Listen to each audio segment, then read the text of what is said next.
కానీ 20వ డివిజన్కు రావడం జరిగింది. ఇక్కడ అయితే ఈ ఏరియా మొత్తం ఈ డివిజన్లో దళిత కుటుంబాలు నివసిస్తున్నాయి. గత 30 సంవత్సరాల నుంచి వీళ్ళకు రహదారి లేదు అంటున్నారు. ఇప్పుడు పాలకులు వాళ్ళు కూడా అధికారంగా వచ్చి ఇక్కడ దారి ఉందని చెప్పి చూసుకొని అని వాళ్ళు అనడం వీళ్ళకు ఇబ్బందికరంగా ఉన్నది. ఇక్కడ రైతులు ఉన్నారు, అవతల పొలాలు ఉన్నాయి. ఆ పొలాలకు దారి మాత్రం ఇటు నుంచి ఇవ్వాలని ఆ రైతులు. మరి ఈ దారి ఏంటిది, ఈ పొలాలు ఎప్పటి నుంచి ఉన్నాయని ఇక్కడ కుటుంబ సభ్యుల నుంచి తెలుసుకుందాం. అమ్మ చెప్పమ్మా, ఏం పేరు అమ్మ? పేరు రానమ్మా. 30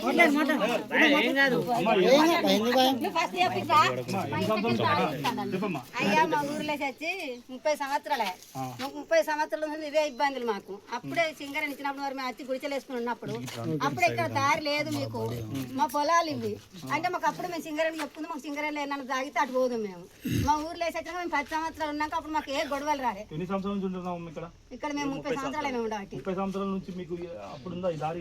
దారి లేదు సార్, అట్లుండే దారి. ఆ కడీల కాడ నుంచి రైలు పట్టాల కింద నుంచి దారి అల్లూరికి. అప్పటి నుంచి ఆ దారిని ఏం చేశారంటే ఈ 10 సంవత్సరాల ఉంది.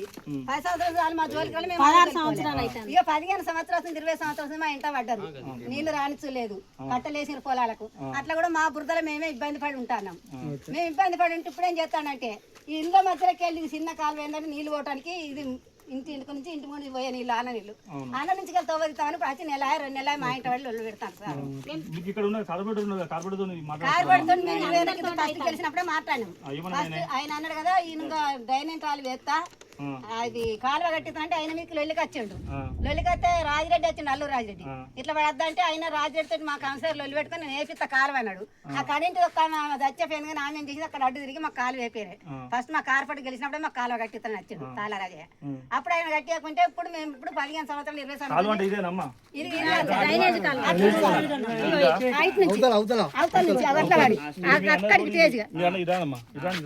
ఈ దారి కావాలని ఇప్పుడు రైతులు అంటారు. దాదాపు ఎన్ని సంవత్సరాల నుంచి కట్టిందమ్మా? 30 సంవత్సరాలు సార్ వచ్చి 30 సంవత్సరాలు అర్థం చేసుకుని ఈ ఇల్లు మీదే, పక్కపడి స్థలం మీది. ఇప్పుడు ఆ పొలం వెళ్ళదమ్మా, అది అల్లూరు వాళ్ళు వచ్చి ఇప్పుడు ఇటు నుంచి మీకు దారి ఇవ్వమంటారు. అగో కట్టలు పోతే సార్ మా నీళ్ళలో మేము మురిగి చచ్చిపోతాను. ఒక్కరు ఆడవాళ్ళు స్నానాలు చేస్తే తొంగి చూసుడు ఫోటోలు తీసుడు. ఆడవాళ్ళు ఎక్కడ గుడ్డలు తీసుకొచ్చి ఈ ఫోటోలు తీసి పెట్టుడు గొలుపురాల. మా ఆడవాళ్ళు ఇక్కడ నిగలొచ్చారు గొల్లయ్య మనమలు. ఆయన కొత్తగూడెం నుంచి వచ్చి ఇక్కడ భూములు కొని మమ్మల్ని ఇంత అరికోసం మాకు కనిపించిన భూమిలో మేము వచ్చిన మేడవాకలు అయితే భూమి కొనుక్కున్నారు. 10 సంవత్సరాలు వెళ్ళలేదు సార్. మేము వచ్చినాక 10 సంవత్సరాలు సపరేట్గా నవ్వుకున్నారు. తాతయ్య చచ్చిపోయాడు 15-20 సంవత్సరాలతో మా ఇంట పడ్డా కానీ మేము సపరేట్ ఊపుకుంటాను పోతామని అని వాళ్ళ మాకేం లేదు. కానీ ఇప్పుడు సంవత్సరం సంది అయితే మనం అడిగి వచ్చుకుంటారు.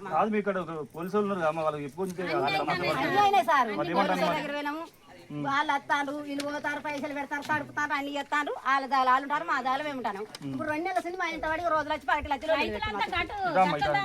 మాకేమో గిట్ల తీస్తాడు సార్. ఇప్పుడు రైతులందరూ గట్ల ట్రాన్స్ఫర్ కాండలి పోతాను. ఈ గొల్లలకు ఒక్కరికి సపరేట్ ఇట్లా దారి ఇస్తామట. మేము ఇళ్ళకి వెళ్ళి ఇచ్చుడు కరెక్టేనా? అందరు ఊరంతా అల్లూరు రైతులు ఇక్కడ వాళ్ళు అందరు గట్ల పోతే వీళ్ళకి ఒకరికి సపరేట్ మేము ఇట్లా ఇస్తామా? ఇంకా పొలాలు ఉన్నాయి అక్కడ, అన్ని పొలాలు అల్లూరు అందరూ మాత్రం వేరే దారి నుంచి పోతారు. మాత్రం సపరేట్ మీ ఇళ్ళకి వెళ్ళి వాళ్ళకు ఇంత ముందు ఏమైనా ఘర్షణ ఉన్నాయి? ఇప్పుడు సింగరేణి ల్యాండ్ సింగరేణి వాళ్ళు మీకు ఇచ్చింది అమ్మ ఇచ్చినప్పుడు మరి వాళ్ళు మీకు పట్టలేక ఒకటి ఇస్తారు దాని ఉన్నదా? ఉన్నాయి. అప్పుడు ఎస్టేట్ వాళ్ళతో మీరు సింగరేణితో మాట్లాడుకోవచ్చు అమ్మ. ఏమన్నది మేడం? ఏమన్నది? మాపు తీసినాకంటే అక్కడ నుంచి వచ్చింది మాపు అక్కడ తీసుకోవాలి కదా, మళ్ళీ ఇక్కడికి మాతో గొడవ ఎందుకు? ఇప్పుడు వీళ్ళు మీతో కూడా పెట్టుకుంటే మీకు సింగరేణి వాళ్ళు ఉన్నారు, పోలీసు వాళ్ళు ఉన్నారు, వాళ్ళతో చెప్పి తీసుకొని పెద్ద మనుషులు ఉంటారు, వాళ్ళతో మాట్లాడుకోవాలి. అయిపోతుంది అమ్మ సమస్య. సారిగా గదే రోజు వచ్చి పెడితే రోజు మేము పోతాను వస్తాము. వాళ్ళు పట్టించుకుంటే అట్లా పడి రైతుల పొలాలు అందరూ అట్లా పోతారు సార్. మా గొల్లలకు వీళ్ళకి అడిగి అన్నట్టు మా ఇంట్లోకి. ఇప్పుడు మీరు మీకు సమస్య ఇప్పుడు రోడ్డు తీస్తే మంచిదా? మీరు స్థలం మీకే ఉంచాలి, మీ కంపెనీ వాళ్ళు మీకే ఉండాలి. ఫస్ట్ నుంచి ఎట్లుందో రోడ్డు ఆ రోడ్డు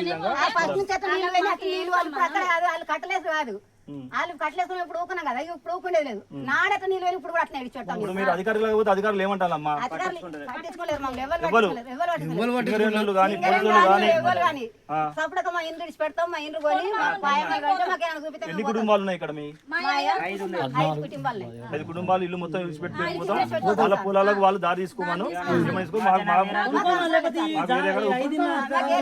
మా ఇంట్లో పాయమలు కట్టింది మేము పోతాం సార్ మాకు ఇక్కడ యువత ఉన్నారు వాళ్ళతో మాట్లాడదాం చెప్పండి. ఇక్కడ ఈ ఎస్టేట్ మేడం ఏందనంటే గత 30 సంవత్సరాల నుంచి రాని ఎస్టేట్ మేడము వీళ్ళకు గొల్లలకు తవ్వ కోసం ఎలా వచ్చింది ఎస్టేట్ మేడం ఎలా వస్తుంది ఇది రెవెన్యూకి అప్పయ్యారు రెవెన్యూకి అప్పయ్యినప్పుడు ఎస్టేట్ మేడం తోటి సంబంధం లేదు ఆ మచ్చి ఎలా తవ్వియమంటది ఎన్నడూ రాంది వర్షాకాలం వచ్చి మేము ఇండ్లు కూలిన కొట్టుకొని ఎన్ని చేసినా అన్ని చేసినా కూడా రాలేదు ఎస్టేట్ మేడం ఏ విధంగా వచ్చి వీళ్ళకి రోడ్ తవ్వియాలన్నది ఈ తవ్వియమని చెప్పి ఆమెకి ఇట్లా ఏమన్నా లంచం తీసుకుందా ఇవన్నీ తీసుకున్నారా ఎందుకు ఎస్టేట్ మేడం ఎందుకు ఎన్నర్ రాని మేడం ఎట్లా వస్తుంది సింగరేణిలో మీకు ల్యాండ్ ఇచ్చిన తర్వాత నుంచి ఇంతవరకు ఎప్పుడు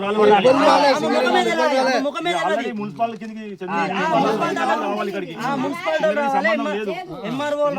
ఎంఆర్ఓ రావాలి ఏఏ రావాలి ఆల్రెడీ మేము పోలీస్ స్టేషన్కి వెళ్ళాం సిఐ గారికి చెప్పాము సిఐ గారితో కూడా మేము ఒకటే మాట చెప్పాం సార్ మేము ఎంఆర్ఓ దగ్గర పోయి కంప్లైంట్ చేసుకుంటాం ఎంఆర్ఓ వచ్చి అది చూసిన తర్వాత ఎంఆర్ఓ ఎట్లా చెప్పింటే అట్లా ఇంతమంది కూడా మేము చెప్పినాం ఇంటి పన్ను కడతాం ఇలా ఒకటేనా ఇంట్లో ఒకటి ఏం చెప్తారంటే ఇవ్వాలని టైంలో చూస్తారు వస్తారు వచ్చి దొంగ లెక్క తొవ్వలు తీసుడు ఆడోళ్ళు స్నానం చేస్తా అంటే వీడియోలు తీసుడు దొడ్డికి పోతా అంటే వీడియోలు తీసుడు ఈ వీడియోలు తీసుడు ఇది ఎంత వరకు కరెక్ట్ ఎక్కడైనా ఉన్నదా ఇది మున్సిపాలిటీ వాళ్ళు నీళ్ళు పోవాలని వర్షాకాలం నీళ్ళు పోవాలని చెప్పేసి ఈ పైప్ వేసిరు ఈ పైప్ కోసం నీళ్ళు పోవాలని చెప్పేసి వదిలేరు ఇప్పుడు ఈ గింతంత సందులోకి వెళ్ళి తొవ్వ కావాలని చెప్పి ఎస్టేట్ మేడం వీళ్ళకు ఏమన్నా అదైతుందా ఏంది అనేది ఎవరికి తెలియదు ఆమె చెప్పినట్టు ఆమె దగ్గర పోయి మాకు మ్యాప్ ఉన్నది ఇది గత 30 సంవత్సరాల నుంచి ఇళ్ళకి వెళ్ళి తవ్వునా అంటే మరి అప్పుడే తవ్వ ఎందుకు తీయలేదు అప్పుడు తవ్వ తీస్తే మేము ఇల్లు కట్టుకోకపోదాం కదా మేము ఇక్కడ ఉండపోదాం కదా మేము ఎందుకు అది చేసుకుందాము ఇప్పుడు వచ్చి 30 సంవత్సరాలు అయిపోయిన తర్వాత వచ్చి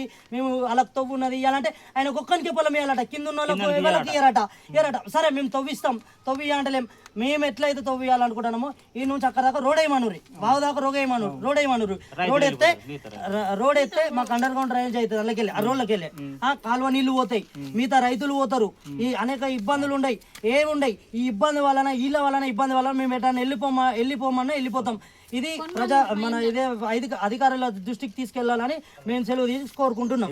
ఈ రోజు ఇప్పటికే చూసినట్టయితే దళితుల మీద ఎన్నో దాడులు జరుగుతున్నాయి. ఇది కూడా ఇప్పుడు చరిత్ర మారిన కాంగ్రెస్ ప్రభుత్వం వచ్చి దళిత పట్ల ఎంతో శ్రద్ధ చూపిస్తుంది. కానీ ఈ రోజు మాత్రం అగ్రకులస్తులు కేవలం పొలానికి దారి కోసం ఇల్లు కూలగొట్టాలి ఇల్లు దారి ఇవ్వాలని చెప్పి వాళ్ళపై దాడులు చేస్తున్నారట. ఆడపిల్లలు స్నానం చేస్తుంటే కూడా వీడియోలు ఇస్తున్నారట. అది చాలా దుర్మార్గం. అధికారులు కూడా మా గురించి పట్టించుకోవడం లేదు. సింగరేణి అధికారి అంటే మాకు 30 సంవత్సరాల కింద ల్యాండ్ ఇచ్చిన సింగరేణి అధికారి కూడా ఏ రోజు రాలేదు. ఇప్పుడు వచ్చి మాకు దారి ఇవ్వమంటుంది. ఆమెకి ఇలా సంబంధం లేదు. ఆల్రెడీ రామగుండం మున్సిపల్ కార్పొరేషన్ చెందింది కాబట్టి మున్సిపల్ అధికారులు రావాలి ఎంఆర్ఓ గారు రావాలి ఏదన్నా కానీ వీళ్ళు సింగరేణి అధికారులు వచ్చి మా మీద దాడి చేయడం కరెక్ట్ కాదని ఈరోజు మీడియా ద్వారా తెలపడం జరిగింది. వాళ్ళు చూస్తూనే ఉండండి అప్డేట్. నేను మీ శ్రీనివాస్, IR మీడియా.